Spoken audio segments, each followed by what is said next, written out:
ನಮಸ್ಕಾರ ರೀ. ನಮಸ್ಕಾರ. ಮತ್ತೆ ಹೆಂಗಾದ್ರಿ ಎಲ್ಲಾ ನಿವಡ್ನುಕ್ದು ಹಾ ಎಲ್ಲ ಠೀಕ್ ಅದ್ರಿ. ಎಲ್ಲಾ ಠೀಕ್ ಅದ. ಮತ್ತ ಯಾರಿಗ್ ಕೊಡ್ಬೇಕ್ರಿ ಮತದಾನ? ಮಧ್ಯಾಹ್ನ ಹಾ. ತಮ್ಮ ಮನುಷ್ಯ ನೋಡಿ ಚಲೋ ಮನುಷ್ಯ ಯಾವಾಗ ಅದು ಕೊಡೋದು. ಹಾ. ಚಲೋ ಮನುಷ್ಯ ಏನಾರ ಯಾವಾರ?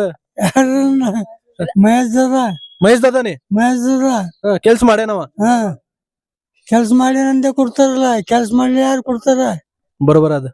ಅವ ಕೆಲ್ಸ ಮಾಡ್ಯಾನ, ಅವಾಗ ಅವನಿಗೆ ಓಟ್ ಕೊಡ್ತಾರ ಎಲ್ಲರೂ. ಹಾ ಹಿಂಗೆ.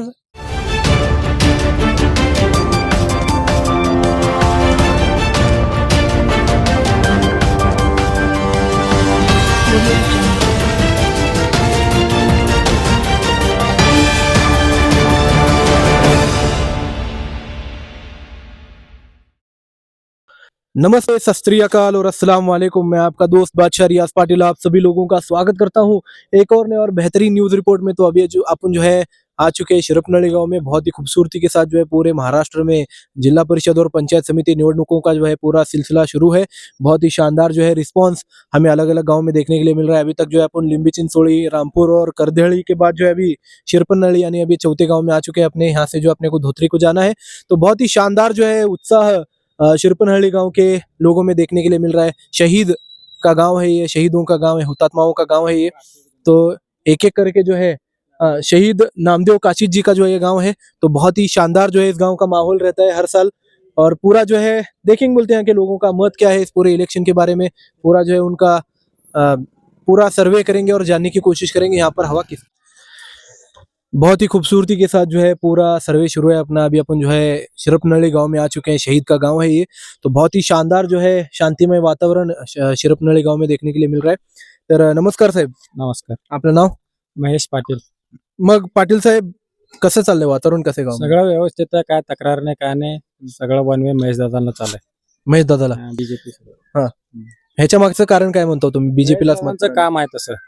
कधी बी फोन करू दे, काय करू दे, येतात सगळं काम करतात.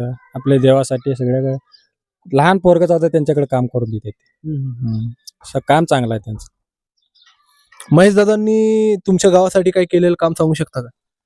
भरपूर केलेत काम. तसं मंदिरासाठी दिलेत, चांदीचं गाडा दिलेत, आणि पाण्यासाठी आपलं कॅनलचं पाणी आणण्यासाठी उपोषणच्या वेळी भरपूर मदत केलेत. आणि या व्यतिरिक्त दुष्काळ निधी वगैरे आमचं गावचं थोडं रखडलं होतं, ते पण करण्यासाठी तहसील ऑफिसला 4-5 वेळा निवेदन दिले त्यांनी. तेव्हा आमच्या सगळ्यांना शेतकऱ्यांना पैसे मिळाले. आमचं गावचं ते काम होई नव्हतं. मग त्यांनी आपल्या गावातले लोक गोळा करून घेऊन तिथं निवेदन दिले तहसीलदारापाशी. आमच्या गावाचे पैसे आले. टोटल मतदान किती आहे गावाला? इथं 563 आहे. 563. तर किती टक्के मतदान होत आहे? जवळपास 475-480 पर्यंत होतं. 70-80%. 70-80% होतं. मग त्याच्यातील दादांना किती पडेल? काय 10-12 इकडे तिकडे जातील, सगळं दादांनाच आहे. बाकी सगळं दादांनाच आहे. वन वे आपलं गाव. म्हणजे जसं आपण आता करदेहळीमध्ये बघितलं की जर तुम्ही काम कराल तर तुम्हाला लोक मत देणारच. तुम्ही भले कोणत्याही पक्षाचे असू दे, काय असू दे. महेशदादा बिराजदार हे अपक्ष सुद्धा थांबले असते तरी त्यांना वोट पडलं असतं. त्यांनी जर काँग्रेसला जर उभारले असते तरी त्यांना मत पडलं असतं. तर महेशदादा बिराजदार काम केलेत म्हणून त्यांना वोट पडत आहे. असं समजू नका की बीजेपी मध्ये आहेत म्हणून वोट पडत आहे. आता खूप साऱ्या लोकांना काय वाटणार, अरे बीजेपी कडनं तिकीट भेटल्याने जिंकणारच. तसं नाहीये. तुम्ही जर काम केला तरच तुम्हाला मतदार वेळ असते. राजकारण तुम्ही आमदार खासदारकीच्या लेवलवर गेल्यावर ते वेगळं असते. तिथं पक्ष बघून वोट घालतात लोक. पक्ष लेवलला पडते. इथं काम बघून मत पडत असते ग्रामीण लेवलवर. तर तेच काम जास्त काम चांगलं केले म्हणून जे महेशदादा बिराजदारांना या ठिकाणी समर्थन भेटत आहे, त्यांना जे लोक मत देत आहेत, भरभरून मत देत आहेत.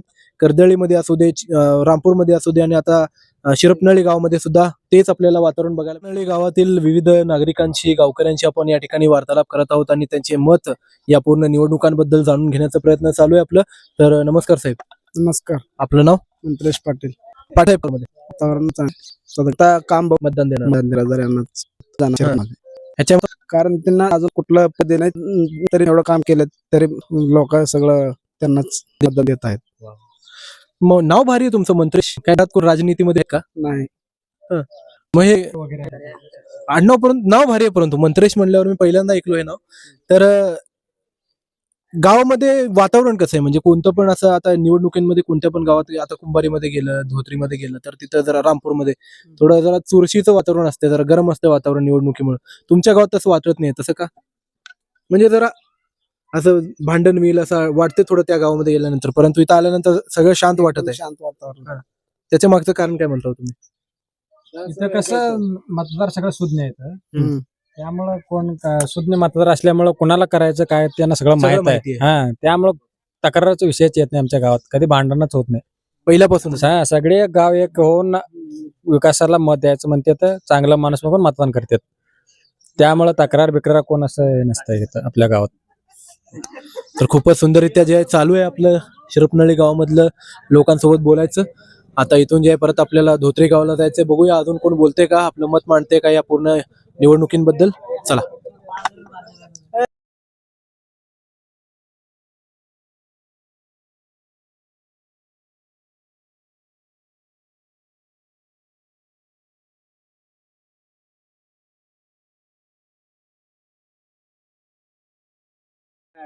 ನಮಸ್ಕಾರ ಆಜೋಬಾ.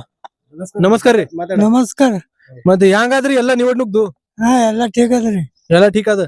ಮತ್ತ ಯಾರಿಗ್ ಕೊಡ್ಬೇಕ್ರಿ ಮತದಾನ? ಮಧ್ಯಾಹ್ನ ಹಾ. ತಮ್ಮ ಮನುಷ್ಯ ನೋಡಿ ಚಲೋ ಮನುಷ್ಯ ಯಾವಾಗ ಅದು ಕೊಡೋದು. ಹಾ. ಚಲೋ ಮನುಷ್ಯ ಏನಾರ ಯಾವಾರ? ಯಾರನ್ನ ಮಹೇಶ್ ದಾದಾನೇ ದಾದ ಕೆಲ್ಸ ಮಾಡ್ಯಾನವ. ಹಾ ಕೆಲ್ಸ ಮಾಡಿ ಅಂದೆ ಕೊಡ್ತಾರಲ್ಲ, ಕೆಲ್ಸ ಮಾಡ್ಲಿ ಯಾರು ಕೊಡ್ತಾರ? बरोबर ಅದ. ಅವ ಕೆಲ್ಸ ಮಾಡ್ಯಾನ, ಅವಾಗ ಅವನಿಗೆ ಓಟ್ ಕೊಡ್ತಾರ ಎಲ್ಲರೂ. ಹಾ ಹಿಂಗೆ एकटी माताडत इರ್ತದ್ರಿ. धन्यवाद रे काका. असंच आपले बुजुर्ग असू दे, मोठे असू दे, तरुण असू दे, लहान असू दे, सगळेजण फक्त महेश दादाचं नाव या ठिकाणी घेत आहेत. काम केलं तरच वोट भेटणार असं या ठिकाणी आजोबांनी सांगितलं. ते बरोबरच आहे. पैसे देऊन वोट देणे हे खूप चुकीचं आहे. खूप म्हणजे खूप जास्त चुकीचं आहे. पैसे घेऊन शरीर विकणारी बाई आणि पैसे घेऊन मत देणारा मतदार यामध्ये काही सुद्धा फरक नाहीये. दोन्ही सुद्धा जे आहे आपलं इज्जत विकायचं काम करत आहेत या ठिकाणी.